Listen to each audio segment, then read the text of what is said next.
Hello सबैजनालाई यस च्यानलको यो पहिलो ट्युटोरियलमा स्वागत छ। यस ट्युटोरियलमा हामी OKHTP library for Android use गरेर चाहिँ कसरी एउटा सिम्पल गेट रिक्वेस्ट गर्न सक्छौं भनेर हेर्छौं। सो सुरु गरौँ है त। त्यसको लागि पहिले एन्ड्रोइड स्टुडियो ओपन गर्नु होला अनि त्यसपछि न्यू प्रोजेक्टमा क्लिक गरेर एम्प्टी एक्टिभिटी सेलेक्ट गर्नु होला अनि यहाँ एप्लिकेसनको नाम जस्तै अहिले म टेस्ट एप्लिकेसन 007 दिन्छु है त। यहाँ प्याकेज नेम त भइहाल्छ com.example समथिङ, त्यसलाई चेन्ज गर्नु परेन अहिलेलाई। लोकेसन ल्याङ्ग्वेज एडजस्ट गर्न प्रोग्रामिङ ल्याङ्ग्वेज कोटलिनमा छ यो बाइ द वे। अनि लोकेसन अनि मिनिमम एसडीके एडजस्ट गर्न मिल्छ। यसको बारेमा म फ्युचर भिडियोजमा डिटेलमा लिएर आउने छु, तर अहिलेलाई यतिकै छोडिदिँदा पनि हुन्छ है। सो त्यसपछि चाहिँ फिनिश क्लिक गर्नु होला अनि हाम्रो आइडी खुल्छ। यहाँनिर बिल्ड हुँदैछ। सो त्यति टाइममा हामी यता गुगलमा गएर एन्ड्रोइड OKHTP लाइब्रेरी भनेर सर्च गरौँ अनि फर्स्ट लिङ्क स्क्वायर गिटहब आयोको नै हुन्छ। सो यो लिङ्क खोल्नु होला। त्यसपछि अलि तल स्क्रोल गर्दै जानु भएपछि रिलिज भन्ने ब्लक सेक्सनमा गएर चाहिँ यहाँनिर इम्प्लिमेन्टेसन यो लाइन छ जुन, यसलाई चाहिँ हजुरहरूले कपी गर्न सक्नुहुन्छ। अनि कपी गरेर के गर्ने त भन्दा build.gradle भन्ने फाइल जुन चाहिँ यदि तपाईले कुनै फाइललाई सेलेक्ट गरेर यहाँनिर क्लिक गर्नुहुन्छ भने ट्याक्कै कहाँनिर छ भनेर लोकेसन रिभिल हुन्छ। सो अहिले चाहिँ हामी यो मोड्युल एपको build.gradle भन्ने फाइलमा त्यो अघि हामीले कपी गरेको डिपेन्डेन्सीलाई यहाँ पेस्ट गर्छौँ। फर नेटवर्क भनेर लेखेँ मैले कमेन्ट, र्यान्डम कमेन्ट। सो यति भएपछि एड भयो हाम्रो लाइब्रेरी। नेक्स्ट थिङ हजुरहरूले के गर्नुपर्छ भन्दा म्यानिफेस्ट एन्ड्रोइड म्यानिफेस्ट भन्ने लोकेसन कहाँ हुन्छ भन्दा यहाँनिर म्यानिफेस्ट एन्ड्रोइड म्यानिफेस्टमा हजुरहरूले इन्टरनेटको पर्मिसन एड गर्नुपर्ने हुन्छ। युजेस पर्मिसन गरेर इन्टरनेट यो चाहिँ तपाईँको एप्लिकेसनलाई इन्टरनेट एक्सेस प्रोभाइड गर्नलाई यो एड गर्नै पर्छ। यो बिना चाहिँ इन्टरनेट एक्सेस मिल्दैन एपलाई। अनि त्यसपछि तपाईँहरू कुन एक्टिभिटीमा गएर रिक्वेस्ट गर्ने हो मतलब बेसिकली OKHTP युज गरेर रिक्वेस्ट गर्ने हो। त्यहाँ चाहिँ मेथड बनाउनुहोस् बेसिक OKHTP रिक्वेस्ट भनेर।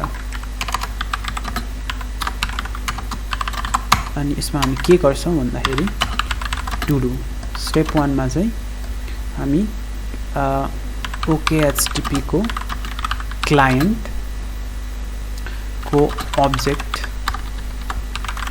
बनाउने। स्टेप 2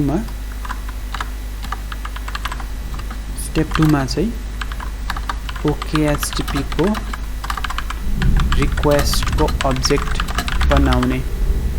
अनि स्टेप 3 मा बल्ल हामी त्यो रिक्वेस्ट कल गर्छौं क्लाइन्ट युज गरेर। सो क्लाइन्ट युज गरेर रिक्वेस्ट गर्ने। सो अब 1 बाइ 1 जाउँ। सो यसको अब्जेक्ट कसरी बनाउने त क्लाइन्टको, त्यसको लागि val client OKHTP client dot builder भन्ने छ। यसको अब्जेक्ट बनाउनु होला पहिले अनि अप्लाई। यो कोटलिनसँग फेमिलियर हुनुहुन्छ भने हजुरलाई थाहा छ, छैन भने पनि म फ्युचर भिडियोजमा यसको एक्सप्लेनेसन लिएर आउने नै छु, तर अहिलेलाई सिम्पली फलो गर्नु होला है त। अनि यसमा हामी कनेक्ट टाइम आउट चाहिँ 30 सेकेन्ड्सको राख्छौँ अनि कल टाइम आउट पनि 30 सेकेन्ड्सको राख्छौँ। सो यो के हो भने कनेक्ट टाइम आउट भनेको वेबसाइटसँग कनेक्ट गर्दाखेरिको रिजल्भ मेबी DNSसँग रिजल्भ गर्ने टाइम आउट होला यो सायद। अनि कल टाइम आउट भनेको चाहिँ ओभरअल यदि 30 सेकेन्डसम्म पनि सर्भरले केही रेस्पोन्स गरेन भने अटोमेटिकली टाइम आउट हुन्छ, जुन चाहिँ एज अ एरर ओकेएचटीपीले रिटर्न गरिदिन्छ। सो हाम्रो क्लाइन्ट त सेटअप भइसक्यो। अब हामी रिक्वेस्टको अब्जेक्ट बनाउँछौँ। रिक्वेस्टको अब्जेक्ट बनाउनलाई पनि सेम रिक्वेस्ट ओकेएचटीपी वाला प्याकेजभित्र बिल्डर हुन्छ यसको पनि। र यसमा डिफ्रेन्ट के छ भन्दा हजुरहरूले यहाँ युआरएल पास गर्नुपर्छ र कुन टाइपको गेट हो। सो गेट पास गऱ्यौँ। अब यसको अब्जेक्ट पनि भयो, यसको अब्जेक्ट पनि भयो।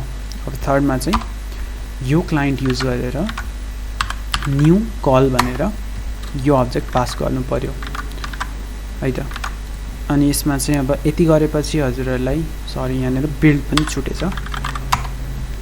अब यति गरिसकेपछि रन गर्नु भयो भने केही रेस्पोन्स आउँदैन, किनभने यो पोइन्टमा कल नै हुँदैन।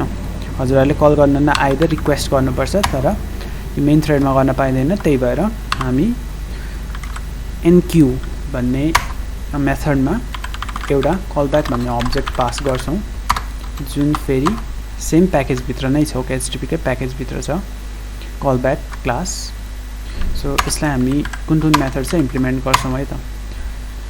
सो अब यहाँ दुईवटा अन फेलियर र अन रेस्पोन्स आयो। अन फेलियरमा के हुन्छ भन्दा अन फेलियरमा चाहिँ तपाईँको डिभाइसमा चाहिँ केही इस्यु छ, जस्तै नेट कनेक्ट भएन अर डोमेन रिजल्भ भएन भने चाहिँ यो यहाँनिर एरर आउँछ। सो त्यसलाई हामी यदि लग गर्न चाहन्छौँ भने अहिले सिम्पली म प्रिन्ट एलएन युज गरिरहेको छु।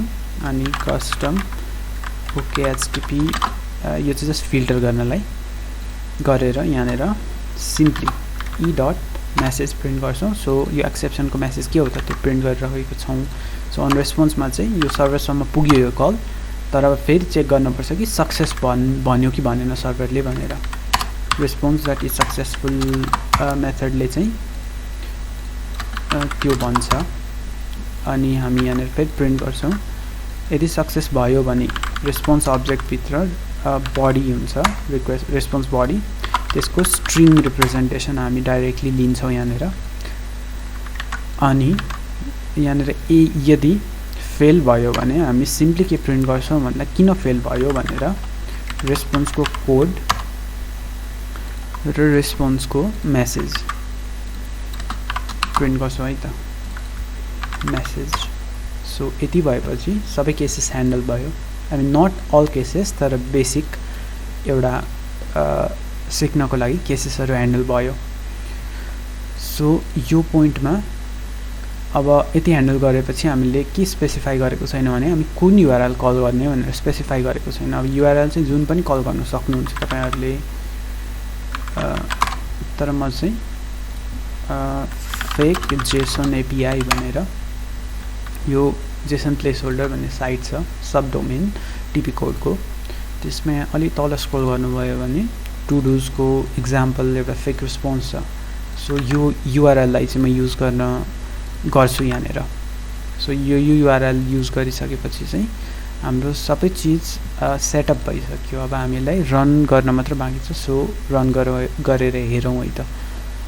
सो एमुलेटर खुल्न लाग्यो अनि अब यसले हामीलाई फिल्टर गर्न हेल्प गर्छ। सो स्पेस दिएर एउटा सिम्पली यो यहाँनिर राख्नु होला। यो फिल्ट्रेसनको बारेमा पनि यो अहिले अलिकति कम्प्लेक्स भएको छ, नट कम्प्लेक्स, अलिक tricky based on previous method जुन पनि थियो। सो सेम छैन, यसको पनि म भिडियो फ्युचरमा लिएर आउने नै छु, तर अहिले हामी सिम्पली यहाँ हेरौँ। सो अहिले यसले के भन्यो भन्दा unable to resolve host. So यो किन आइरहेको छ भन्दाखेरि यो पोइन्टमा यो फेलियर मेसेज यहाँनिर कलब्याकले यो मेथड कल गरिदियो इन्टरनल्ली। त्यो किन गर्यो भन्दा हामीसँग इन्टरनेट कनेक्सन थिएन, यो वाइफाई कनेक्ट भइसकेको थिएन एमुलेटर स्टार्ट भएर, तर त्यो हुनुभन्दा अगाडि नै रिक्वेस्ट गयो। सो हामीले यो रेस्पोन्स पायौँ। अब फेरि यसलाई स्टप गरेर रिलन्च गरिहेरौँ अनि के आउने रहेछ रेस्पोन्स थाहा हुन्छ है त। सो अब हेरौँ यहाँनिर के भनिरहेछ भन्दा ब्र्याकेट मात्र आयो, कर्ली ब्र्याकेट। सो त्यो किन भएको भन्दा हामी सिम्पली प्रिन्ट एलएन युज गरिरहेका छौँ। सो अब यो जेसन रेस्पोन्स मल्टी लाइनमा आउँछ, त्यही भएर यो यहाँ प्रिन्ट भएन। तर यदि रनमा गएर हेर्नुहुन्छ भने यहाँनिर त्यही रेस्पोन्स जुन तपाईँले वेबमा अघि देखिराख्नु भएको छ, user 1 delete the short attempt or something त्यो भनेर चाहिँ यहाँ पनि सेम चिज तपाईले पाइराख्नु भएको छ user ID title completed false भनेर सेम चिज सो हामी हेर्न सक्छौं कि यो रेस्पोन्स सक्सेसफुल भयो सो या यति नै हो स्टेप्स बेसिक OKCTP युज गरेर एउटा बेसिक गेट रिक्वेस्ट गर्नलाई so thank you for watching stay tuned अनि लाइक या डिसलाइक गर्नु होला अनि केही फिडब्याक्स क्रिटिसिजम एनीथिङ केही छ भने कमेन्ट गर्न नबिर्सनु होला so will meet in the next video stay tuned bye by